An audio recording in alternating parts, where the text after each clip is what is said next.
Eee, Rekan-rekan semua, Bapak Ibu guru, kebetulan, dengan persoalan ini merupakan salah satu peristiwa di sekolah saya. Eee, di antaranya saya mencoba untuk menyelesaikan permasalahan ini dengan, strategi, segitiga diskusi dengan tahapan-tahapan. Yang pertama menanyakan keyakinan, ya, kemudian memvalidasi tindakan yang salah siswa tersebut, yang kemudian menstabilkan identitas, di mana di sini ada tahapan-tahapan wawancara atau interaksi antara saya dengan siswa tersebut, yang mana kasusnya adalah terlambat datang ke sekolah.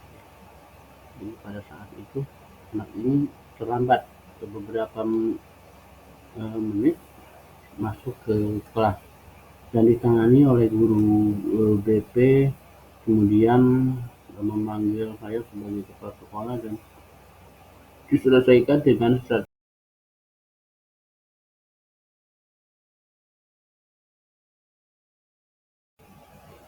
Baik, Bapak rekan-rekan semuanya, alur cerita peristiwanya seperti ini. Ini merupakan bukan pelanggaran sekolah ya, tapi melanggar kesepakatan kelas. Ini peristiwanya kasus terlambatnya masuk kelas. Nama siswanya Adi, kemudian gurunya yang menangani waktu itu Pak Am ya. Nah, Pak Am, alur ceritanya seperti ini. Pak Am bicara kepada Adi, Adi, kamu baru datang ya? Kamu tahu tidak jam berapa sekarang, nak? Kemudian Adi menjawab, ya Pak, maaf saya terlambat datang.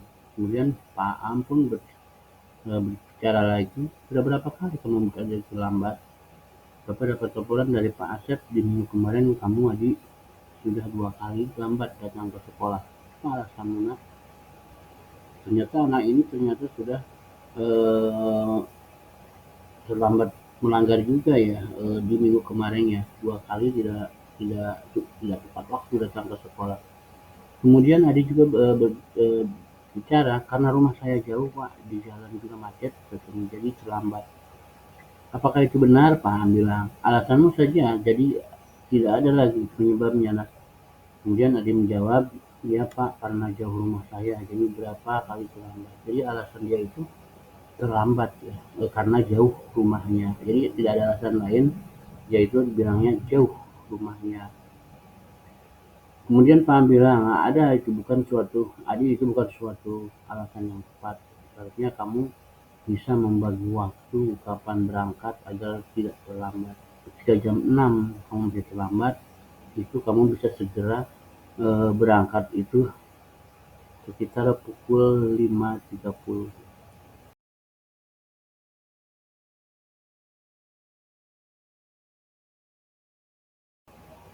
Ya Pak, akan berusaha lagi lebih pagi lagi saya berangkat. Kemudian Pak Ahmed berbicara lagi, sekarang kamu tahu melanggar kesepakatan kelas apa? Kelas tidak. Adi menjawab, ya Pak, saya melanggarnya, mohon maaf Pak. Pak bilang, kenapa minta maaf sama Bapak? Yang buat kesepakatan itu siapa? Bapak kan, Bapak atau kamu bersama teman-temanmu sekolah? Kemudian dia menjawab, ya Pak, kami semua bermaksud sebagai yang ikrar diri untuk mematuhinya. Kemudian Pak A bilang, jadi sekarang apa yang akan dilakukan seterusnya di? Dan Adi menjawab, saya akan datang lebih pagi dan akan selalu memenuhi kesepakatan di kelas. Nah, ini merupakan adalah teknik daripada strategi segitiga diskusi di mana kita tidak bisa menghukum atau menghakimi murid karena terlambat dengan tamparan, dengan cacian atau dengan cubitan dan sebagainya. Jadi kita berposisi sebagai manajer di sini agar mereka sadar dan memahami apa sebetulnya yang saya langgar. Terus menyadarkan mereka supaya mereka itu mematuhinya, kesepakatannya, keinginannya mereka sendiri. Jadi dalam hal ini strategi ini menggiring kepada siswa untuk mentaati semua aturan peraturan yang berlaku berdasarkan keinginan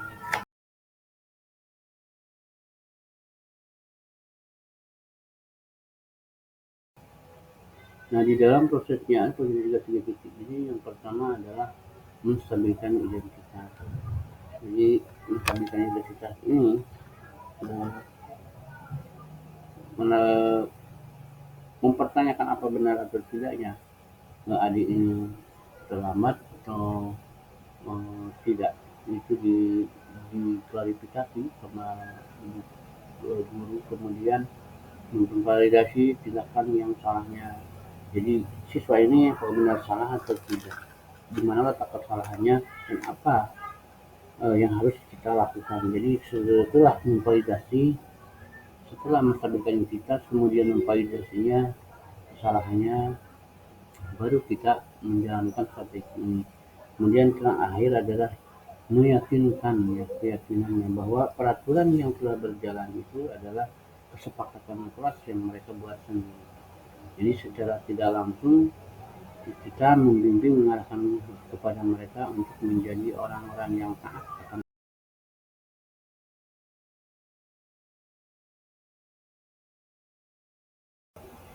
Posisi yang Pak Am tadi lakukan adalah posisi di manajer, di mana posisi terakhir manajer adalah posisi di mana guru berbuat sesuatu bersama dengan murid, mempersilahkan murid untuk mempertanggungjawabkan perilakunya, kemudian mendukung murid agar dapat menemukan solusi atas permasalahannya sendiri. Di manajer, murid diajak untuk menganalisa kebutuhan dirinya maupun kebutuhan orang lain. Di sini penekanan bukan pada kemampuan membuat konsekuensi, namun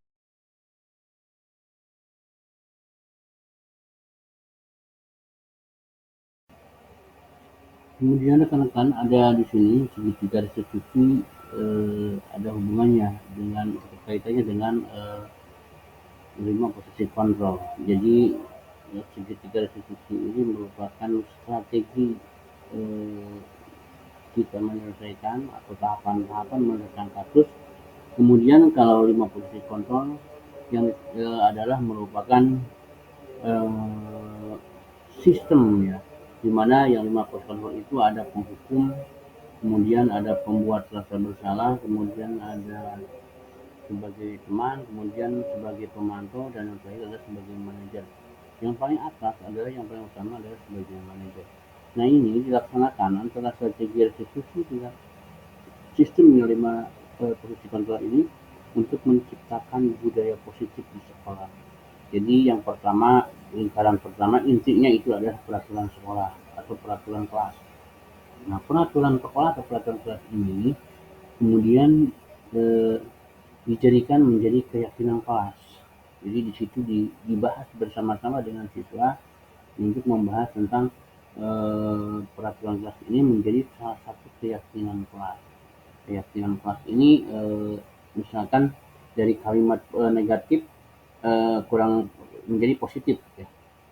Jadi menjadi salah satu keyakinan semua siswa bahwa itu adalah peraturan yang harus kita taati bersama. Kemudian kalau sudah terjadi keyakinan kelas, maka akan timbullah lingkungan yang positif. Kenapa bisa menjadi lingkungan positif? Karena semua warga kelas itu mentaati semua aturan yang berlaku yang secara bersama-sama diputuskan. Kemudian yang akhirnya budaya positif lah lahir di kelas itu atau di sekolah itu. Budaya positif sudah lahir, sudah jelas. Jadi sistem pembelajaran untuk mendisiplinkan anak itu terwujud atau sukses. Maka jika budaya positif sudah tercipta di sekolah, maka mutu sekolah, kemudian mutu pembelajaran, kompetensi siswa juga akan meningkat secara otomatis karena kenyamanan, semangat, motivasi dan semua akan ada di dalam budaya positif itu.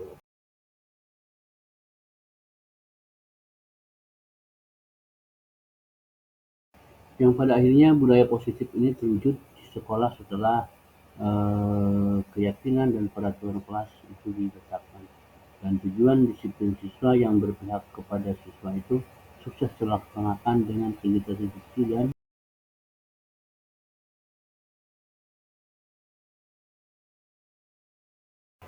semoga bermanfaat.